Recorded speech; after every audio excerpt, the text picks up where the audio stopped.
All right, so essentially what we're going to be looking at, as I would have mentioned earlier, um, is Keynes and underemployment macroeconomics.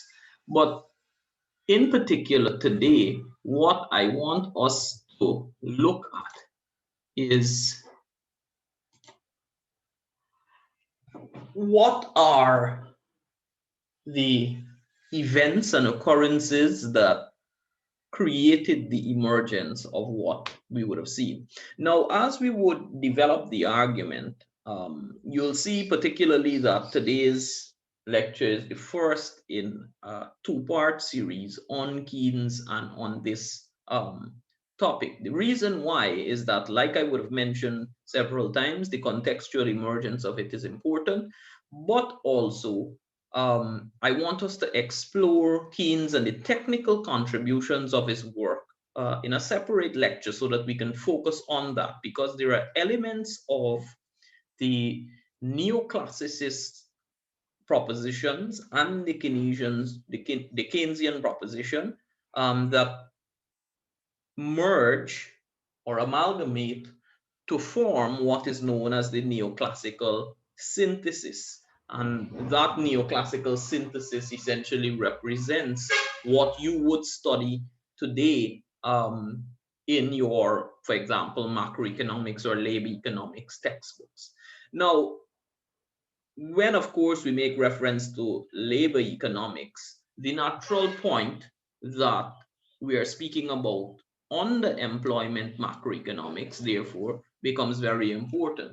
And the lessons from the history of economic thought, those lessons essentially teach us that one of the main driving forces behind the evolution of new ideas is what is called the march of events.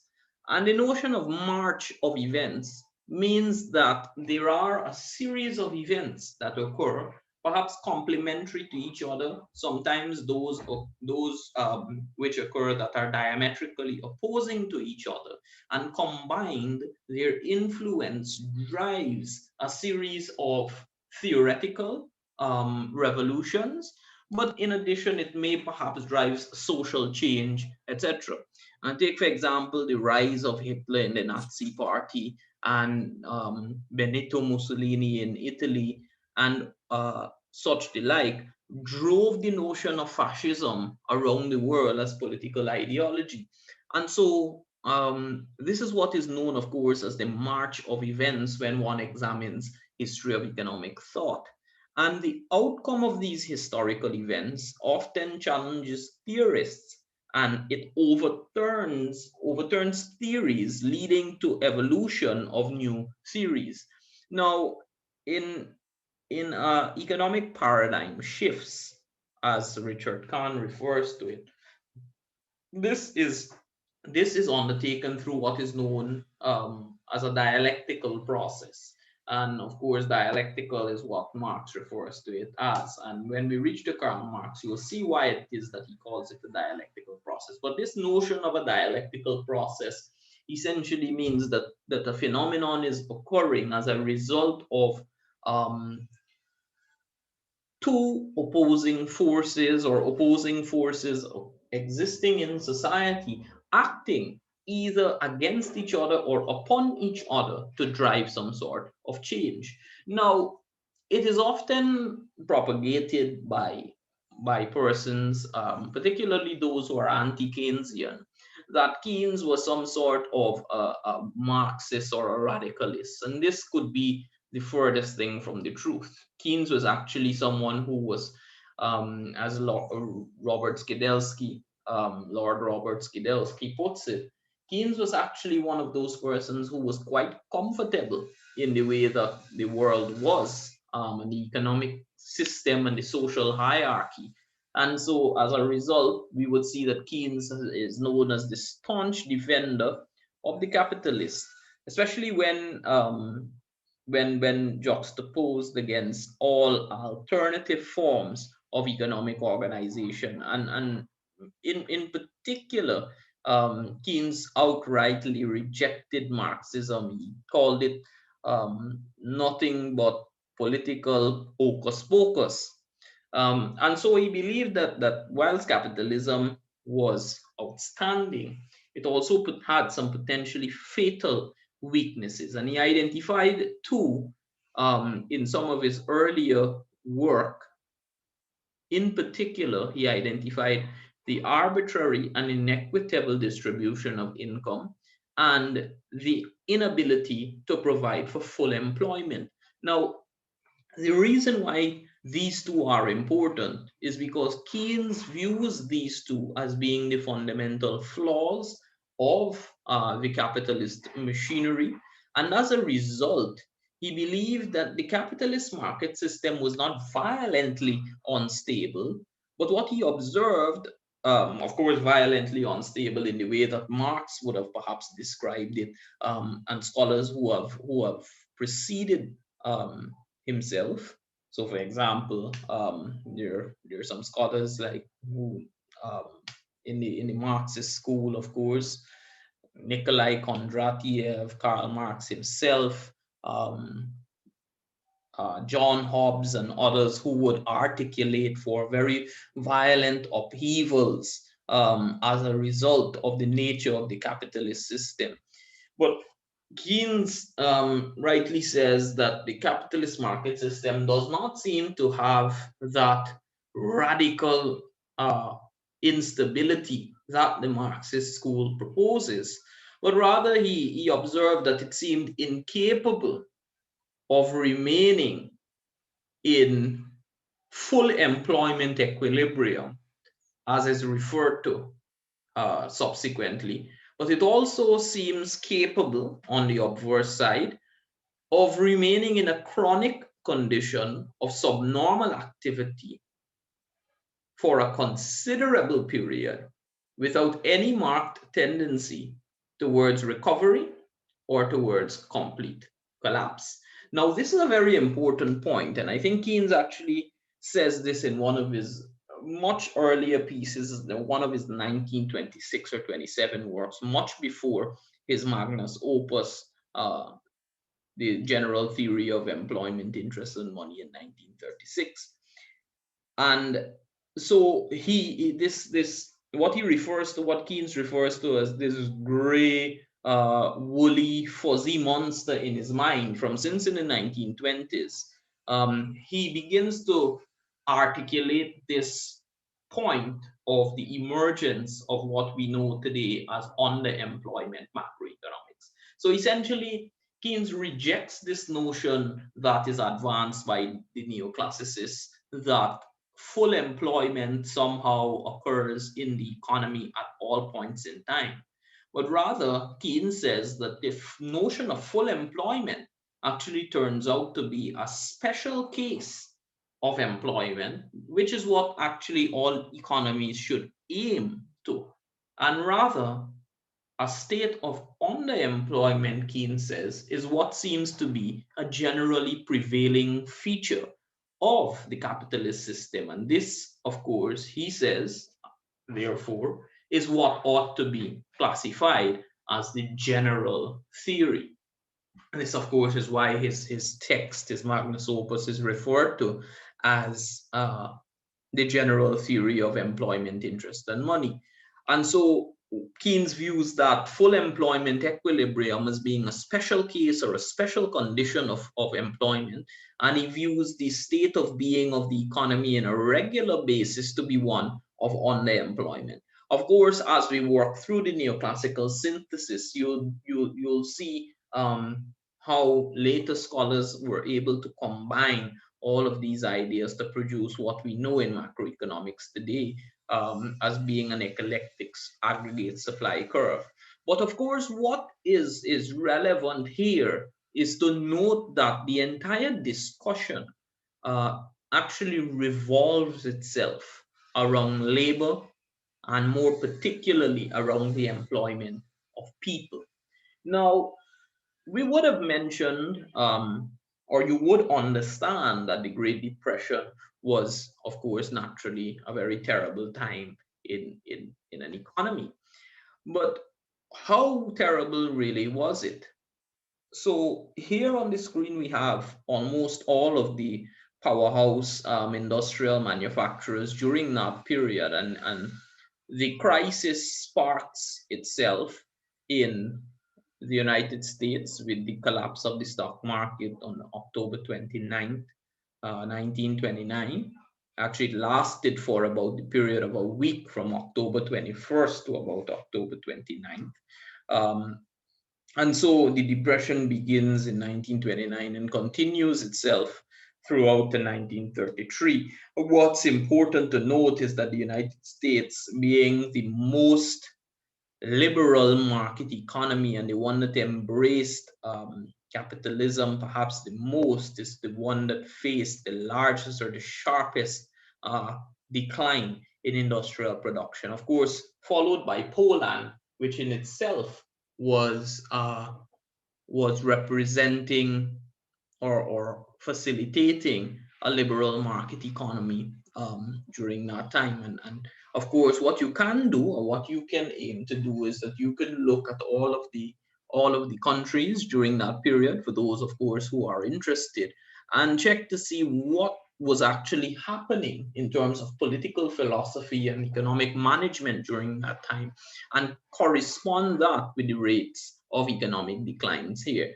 Later on in this course, you'll see that even if one embraces a capitalist system, that there are what emerges to be known in literature recently as varieties of capitalism, where one can have a liberal market economy or one can embrace capitalism, and the nature of the liberal market economy lends itself towards less protection from advanced economic uh, swings. And so one can also approach economic economic organization from what is known as a coordinated market economy system. And so when we reach to that, you will see, but just take note of these countries which emerge at this time, um, even though they would have suffered from particular bouts of recession during the Great Depression, they actually, some of them, declined much less than others. And so the Roaring Twenties itself drove what, of course, we know as being now in modern financial economics as being speculative bubbles in investment, such that if one invested $1,000 on average in the stock market in 1921, by 1928, one would have about 20,000 US dollars. It's, of course, the equivalent, perhaps I think, of 100 or $120,000 in modern day theory. Now, as we would have seen from the previous slide, the gross domestic product fell by almost half for the United States during 1929 to 1933. And it's also very important to understand the causes of the Great Depression. Uh, yeah, it's also important to understand the causes of the Great Depression, but we'll not explore those in intimate detail for the purposes of our undertaking here. But we'll just endeavor to understand generally. And of course, this is in the text, the book, The Making of Economic Society, where you can have a bit more of an intimate read on it. So essentially, as we would have mentioned, one of the main causes is that of speculation. And that needs no explanation that speculation and speculative bubbles are exactly what they are.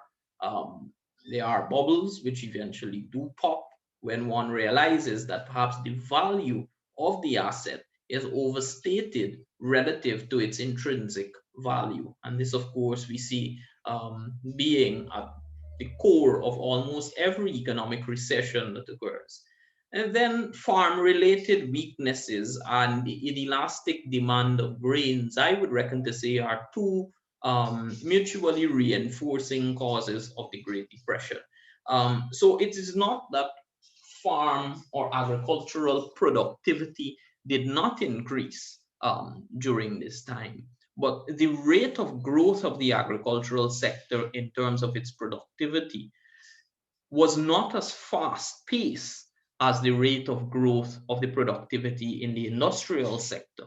And therefore, one finds that food, in terms of its cost, did not decline as rapidly as the availability of other forms of technology, of other forms of commodities, particularly those produced by modern technology. Now, remember, we are coming here off of the cusp of two great industrial revolutions, particularly during the 1800s, that drive production, which, of course, are the first and the second industrial revolution. Importantly, what they do is that they create the conditions under which manufacturing occurs at a much cheaper, produce commodities at a much cheaper rate, and consequently, the relative cost of commodities produced by a technologically driven production process, is one that is significantly cheaper. And so, what one finds, however, is that even when there is a decline in costs, that the inelasticity associated with food, meaning that, of course, they are price insensitive because naturally people have to eat. The issue, however, is that, particularly in this regard, that the inelastic nature of it also extends to quantity being demanded, in the sense that one cannot consume or purchase beyond a certain amount to eat. And so, if I have a particular size family, maybe let's say a standard nuclear family of 4 persons, it would not make sense for me to purchase 1 ton of rice, even if the price of it, uh, greatly declines. So, as I would have mentioned too, another is the nature of the capital intensity of manufacturing growth, and I would have just gone through that in a cursory way. But essentially, the fact that technology is so heavily involved in growth of the manufacturing sector causes what is known as industrial crisis from an employment standpoint.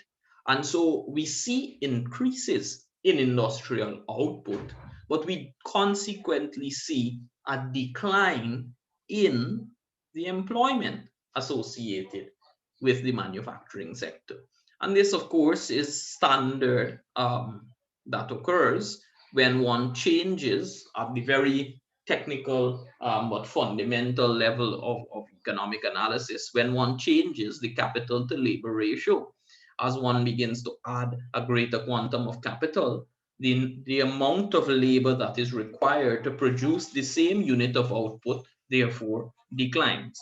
And so 1 unit of labor in itself becomes more productive. So therefore, whilst we are seeing a production increase in the industrial sector, we are consequently seeing a decline in the employment of persons. And of course, with also the capitalist system, naturally comes the rate of accrual of profits exceeding the rate of accrual of wages. And so increases of inequality naturally occur.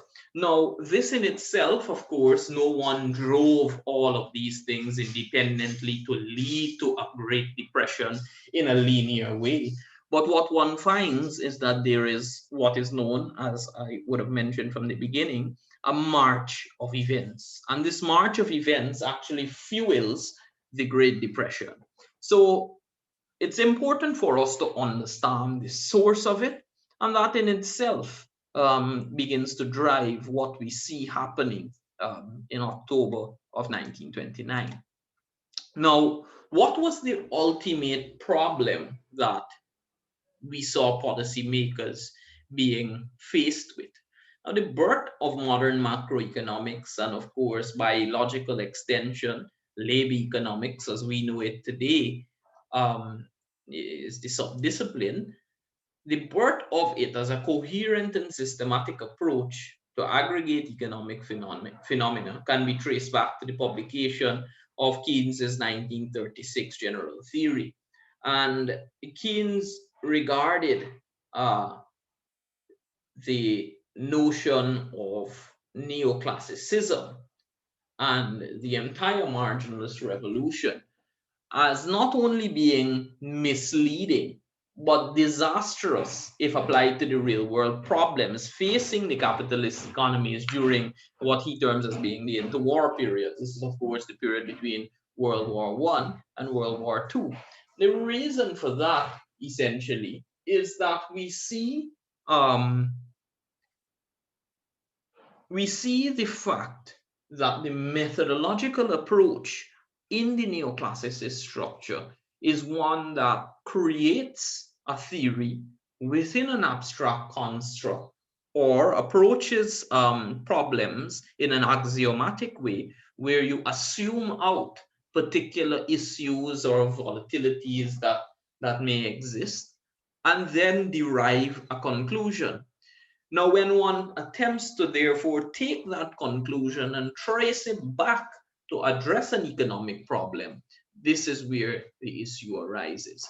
So rather than an axiomatic approach where one ends up with a deductive, where one takes a deductive look at things, Keynes embraces what is called an inductive realtic approach, where he observes the prevailing phenomenon in its general sense and then begins to work backward to um, attain the nature of what we see emerging in general theory.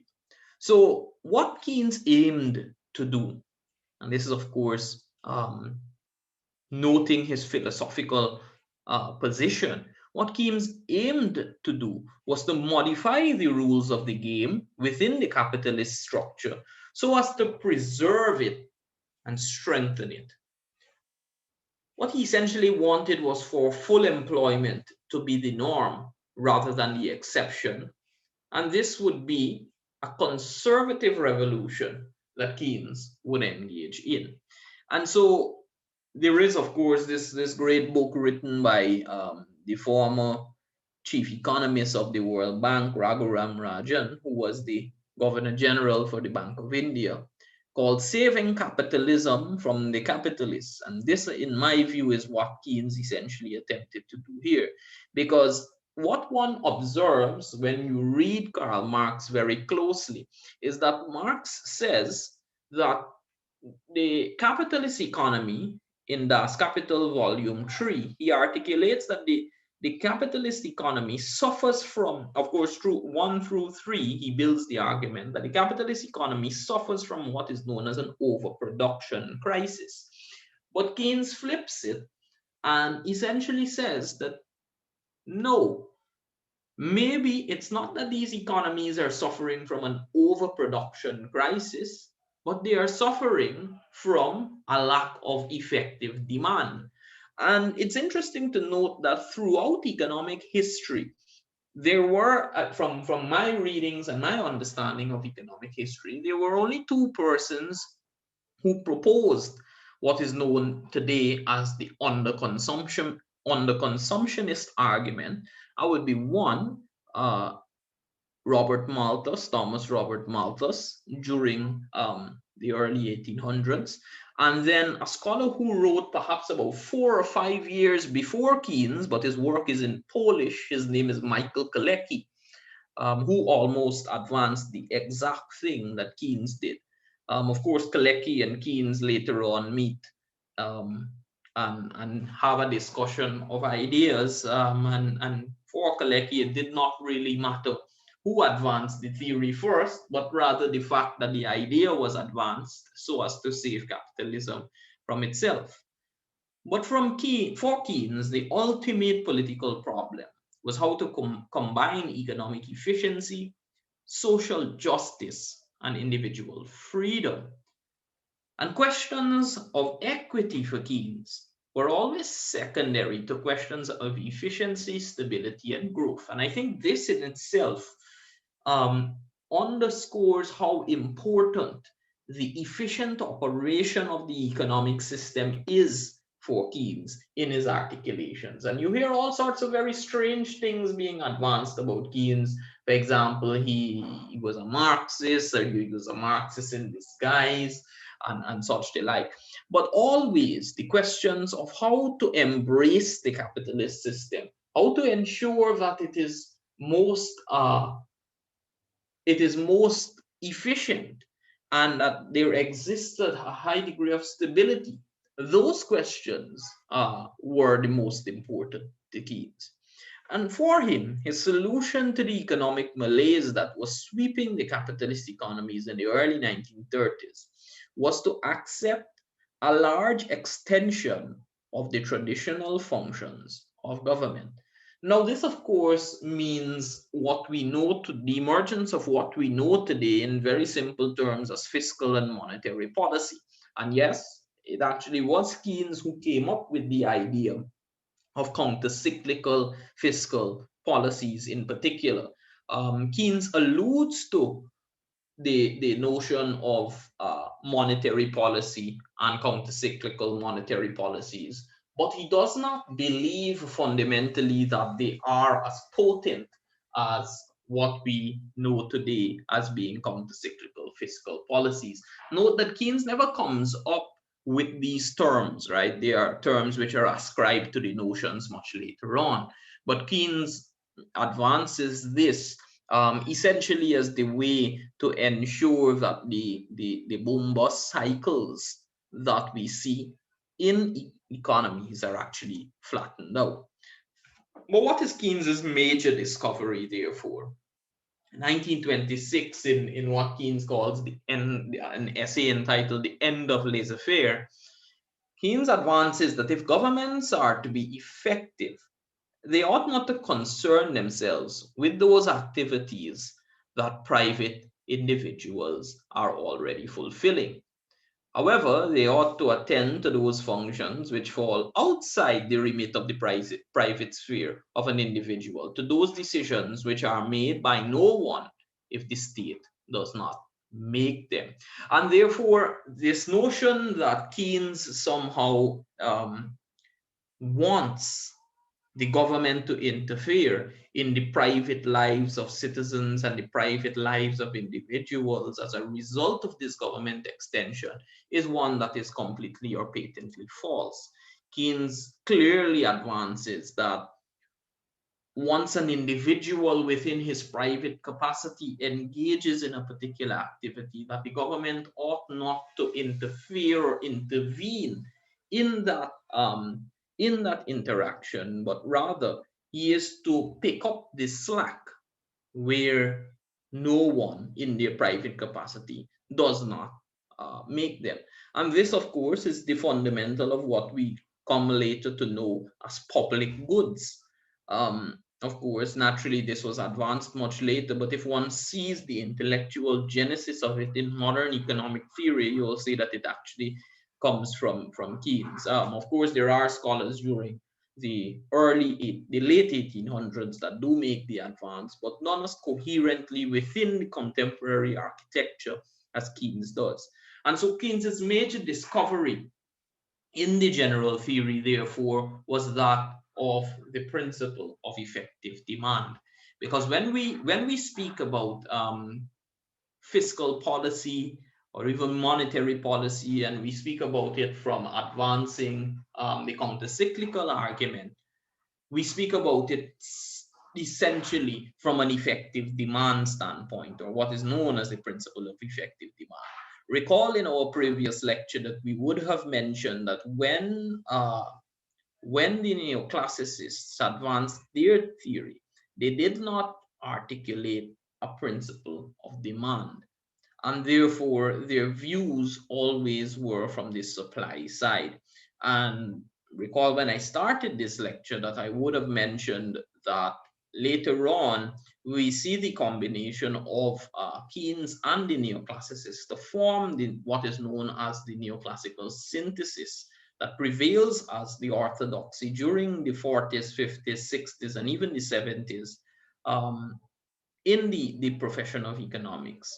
And you would know from your reading of intermediate macroeconomics, for example, that we do have policies that address both the demand and the supply side.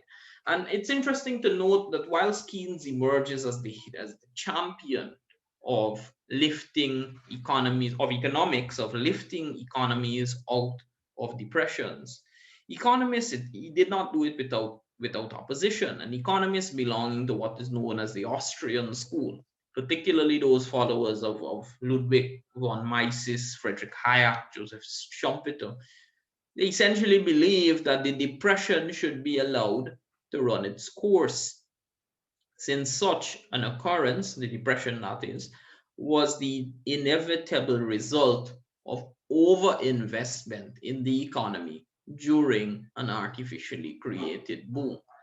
And this in itself represents a completely different argument, or as to how one ought to approach the management of the economy. And much later on, one sees Friedrich Hayek, particularly when he obtains his Nobel Prize, being giving a different account as to how he thinks the economy should have been handled during that time.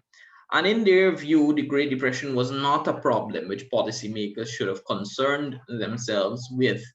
And he believed that their intervention in the form of stimulus, or they believed rather that the intervention in the form of stimulus to aggregate demand would actually make things much worse. But of course, that is only to present to you that there were alternative or prevailing schools of thought at the time that did not agree with Keynes, even though he is the person who is remembered in contemporary times as being the hero of that. So I think we would have gone through, this slide already. So essentially, what we wanted to understand today was the fact that the underemployment macroeconomics, as we would have known it, is one that came from a position of a particular context. Now, Keynes labels what he sees, therefore, as being a general theory. But we'll see, and of course referring to full employment as being a special theory. But when one combines and one synthesizes, as John Hicks and others did subsequent, and Paul Samuelson, what you essentially have, therefore, is that you see Keynes's theory itself as being what is seen to be the special case of economics. And of course, full employment too remaining the special case. And so we note that economies are not always in a case of slump, and they are not always in a case of full employment. However, Keynes made the error in articulating that perhaps his theory ought to be the general theory. Now, why it is the general theory, but why it is relevant to the emergence of the neoclassical synthesis is what we'll explore during the next lecture, as well as what specifically his intellectual propositions were.